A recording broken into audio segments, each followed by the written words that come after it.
Hey folks, it's Marvin Cash, the host of The Articulate Fly, and we're back with the first episode of a new short series, Fly Lines Essential with Mac Brown. How you doing, Mac? I'm doing great. How are you doing, Marvin? As always, I'm just trying to stay out of trouble, and this is something we've talked about doing for a while, and we're going to do a multi-part series, kind of similar to what Jason and I did on Nymphing Essentials, but we're going to cover fly lines and kind of a similar format, and we were just going to start off with really just fly line basics. You want to kick us off? Sure. I'll kick us off, and I'm kind of excited to talk about fly lines, and they make a big difference for what we're trying to do on the water for sure. Depending on what kind of fly we're casting, what kind of fish we're pursuing, what depth the fish is. I mean, what tropics or cold weather. I mean, all those things become part of it, and so yeah, I'm really looking forward to it. And I guess they come in a lot of different shapes and configurations, and kind of to keep it real simple for tonight, to start off would just be to talk about the different weights of line that people will use, So talking about that being the mass side of it, like we need to really kind of dial that in. So, and then we also kind of need to talk a little bit about projectile motion, because most of the poles people use instead of a fly rod have been used to throwing just a chunk of weight at the end of it, whether that's a spoon or whatever that's on the end of it. And of course, that's not how fly lines work. When we're talking about flies and dry flies, we're talking about the line itself is the mass that's carrying that fly out and delivering. So, yeah, I think that'd be good. Yeah. And so I guess what I would say is, if we start and we talk about like line weights, and I know they're, kind of a Hatfield and McCoy thing, because it's kind of almost an irrelevant standard now. But, the old way it was done was basically line weights were a certain amount of mass and a certain amount of the front of a fly line. You want to kind of recap that for folks?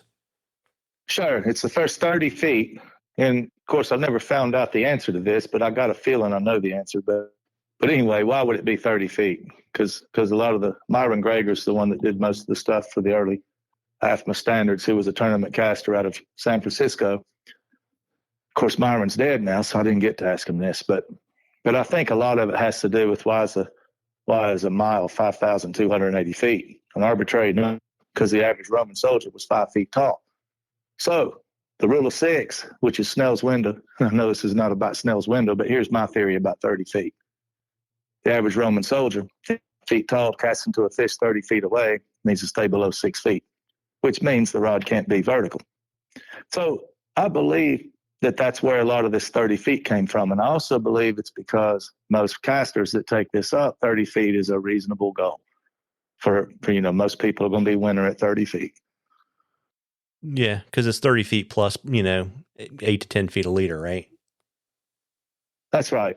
With the fly line. So what that boils down to is that first 30 feet, like a two weight. Like I love throwing two weights and three weights a lot. That means the two weight's going to be 80 grains of weight. Grains being just like, if you're familiar with reloading bullets, gunpowder, grains is a standard of measurement that we use. 100 grains for a three weight, etc. A five weight be 140. You can look them up on the internet on Google if you want, but I know them all. I mean, standard was supposed to be. Now they've gone back in and kind of redone this, which makes it a lot more confusing, but the standard's supposed to be these numbers. So then they say plus or minus 20%, 15%, and they get moving all around. Well, then it's not really a three weight, is it? If you're going to subtract 20%, you're back at a two weight. So it kind of confusing. Yeah. But it's an interesting basis of reference. And so what I'll try to do is I'll try to find an image or a link to kind of one of the standard tables for, right, how to measure line weights. And that's kind of the jumping off place. And when we get deeper into the series, we can talk a little bit more about what that really means and, how it relates to the way rods work. But then, as you also touched on, the big difference in general in fly fishing is, you're throwing a fly that's very air resistant and very light, as opposed to, like you said earlier, throwing a spoon or a plug or a jig. That's right. Like say a dry fly has actually air resistance, not weight, but more air resistance, which is like saying a flag flopping around on a flagpole. So when we take a dry fly, say like a hair wing wolf style fly, say it's a royal wolf. I mean, 'cause that's a fantastic fly. If you fish down in Oceania, like New Zealand, Tasmania, that's one of the better patterns you could throw down there on a vacation. So that offers a lot of air drag because the way the calf tail wings stick up, they catch a lot of air resistance, So imagine trying to throw that on a spinning rod. That's not going to go anywhere. Just you got air resistance and you got very low weight overall of the fly itself. Yeah, I mean, I think even flies, I mean, back when I got into this years ago as a kid, I mean, I was fascinated even about because it really does everything we put on a leader or modify with fly line. The whole system has to be taken into account. So you think about the difference of the aerodynamics of, say, a parachute, which is one tiny post and it's like a frisbee where the hackle's wound above the body. How much more air resistance in flight? What about an elk hair caddis? Very air resistant. I mean, it offers less air resistance. So all these things come into play. How you're going to turn it over, how much slack it's going to have. That's all part of the system. Yeah, but at a really basic level, you got the way you solve that problem as opposed to, say, conventional tackle, where you really are using a really skinny line to basically make sure you can bring the lure back. You're actually in fly fishing, the general rule is the fly line has the mass, and that's how you're solving that air resistant light fly problem. That's right. Yeah, I mean, exactly. And so one of the things, we don't want to go far like off the deep end. We're talking about mass, but I mean, we got to talk about, F equals MA. That was Newton's first rule. And I think that really helps people. I mean, at first people go, I don't want to remember that. But it really helps you because it's just so simple. What if we build Marvin what if I build you a leader with chameleon, which is really stiff material, stiff mono? If mass got, that much reduced, what would have to change? Well, you'd have to use a greater acceleration. It's that simple. It's not like it's a complicated rocket science formula. It's like common sense 101 kind of formula. So then what's the difference of, say, a 12 weight line at 380 grains compared to, say, a 3 weight at 100 grains? It's almost 4 times as heavy. Does that make sense? So what would go down if we're throwing a 12 weight to throw that little parachute at them? So you wouldn't have to have much acceleration for the same 30 feet, would you? Mm-hmm. So that's kind of how it works. So that kind of gives us a baseline of understanding how do these lines with this different mass, how does it help us, throw, say, a clouser, what are we going to need different for that? It's all interrelated. Yeah, and that kind of gets you to the acceleration part, and you and I have touched on it, and we're trying to kind of keep this kind of simple. But if you say F equals MA, the reason you get that acceleration in the fly loop is, as a general rule, you are decreasing the mass because the loop is getting smaller as it unrolls, right? And so that's right. So it accelerates because the friction and all these other things in the air are not dissipating the energy as fast as the mass is changing. And so what happens is the acceleration has to go up for the equation to work, right? That's right. Yeah, as far as how the loop unrolls. So to keep it really simple, it would be saying, if we break the loop down, just picture a candy cane at Christmas time, say the little short part of the candy cane is where the fly is. So there's a rod leg. We call one side the rod leg of the loop, whether it's horizontal, vertical, I don't care where the loop is, it's still a loop. There's a rod leg that's attached to the tip of the fly rod. And as that gets longer, the fly leg has to get shorter. The fly leg is the part where the fly is attached to the center of that candy cane.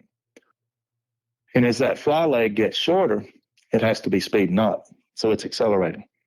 And that's the big difference in understanding loops. And that's one of the biggest differences in all the years, guiding and teaching clinics and casting schools, is people don't really appreciate the fact that fly is accelerating. You can tell it to them, but it doesn't sink in, because every time they think they're going to go 50 feet instead of 30, you'll see them using all this excess motion, excess wasted energy.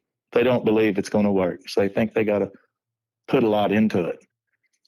So the concept of acceleration has not been grasped until they do it with very little effort. So usually in casting, less is more is for that reason.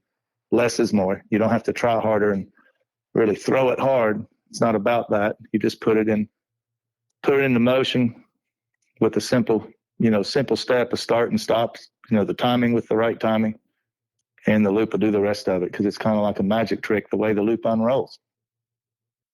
And no, I think that'll be good to talk about, a little bit with projectile motion. And I think the reason that's tough for people to grasp is most things in sport are all projectile motion, from, guns, bow and arrows, golf, baseball, all the sports little boys are indoctrinated with, and especially boys, because they seem to struggle the most with the concept of acceleration over women, is everything in their world has been told, if you do this harder, you get a bigger result. And so you can't really blame them. They've done a lot of sports. But I think the projectile motion sports affect men much greater than women. Because if you tell a woman it accelerates, she usually gets it pretty quick. You tell a guy that, and he's still throwing his shoulder out a half hour later. So I think it's just the way they're wired, Yeah. So it's a really kind of basic framework, and we're going to kind of build on that, as we kind of go along. In the next segment, we're going to talk about, we're going to take a deep dive into cores and coatings on fly lines. And, like I said earlier, we have a very, very similar format to the series we did with Jason Randall. And so we love questions.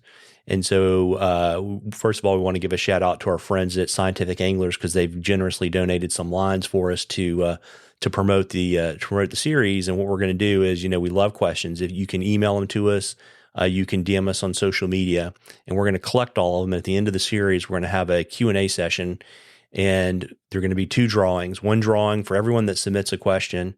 We're going to do a drawing for a signed copy of Mac's book, Casting Angles. And then for the questions that we pull out for the Q&A episode, you're going to enter in a separate drawing, and you're going to get to pick some essay lines of your own choosing, which will be cool. So depending on where you are and what you like to fish for, you'll have a chance to pick up a few lines from essay to make your time on the water a little bit more fun. And what do you think about that, Mac Brown? Well, I think it's great. And thanks to our friends up there at SA with Brad and Joe and Eric and all of them for, I think this will be a fun little series to do, because I think there's so much of it that we probably should have say before we go that 90% of people still fish a floating line 40 years into their career as a fly angler, which tells you they never really appreciated the glass, the sweeps, all the stuff that we're going to be talking about coming up. So I think that right there says it all. If they're still fishing a floating line that many years, they're not really appreciating the fact of what all these different lines and makeups for tropical and cold weather coatings and ridge lines versus smooth lines and all that. They're missing out on a lot of really neat things. Yeah. And we're going to help you figure that out so that you can be more productive on the water, but also that you can be a more informed consumer, because there are a whole lot more choices today than there were 20 or 30 years ago, for sure. Right? Oh yeah. Yeah. The choices are much, much greater. Yeah. And I'm looking forward to it. So folks, stay tuned. We're going to bring these to you every 2 weeks or so. And, watch Instagram and other social media channels for, the topic, and be sure to send your questions in. And I know it's hot, so leave the trout alone and go fish for some panfish or something in the salt, and you owe it to yourself to get out there and catch a few. Tight lines, everybody. Tight lines, Mac. Tight lines, Marvin.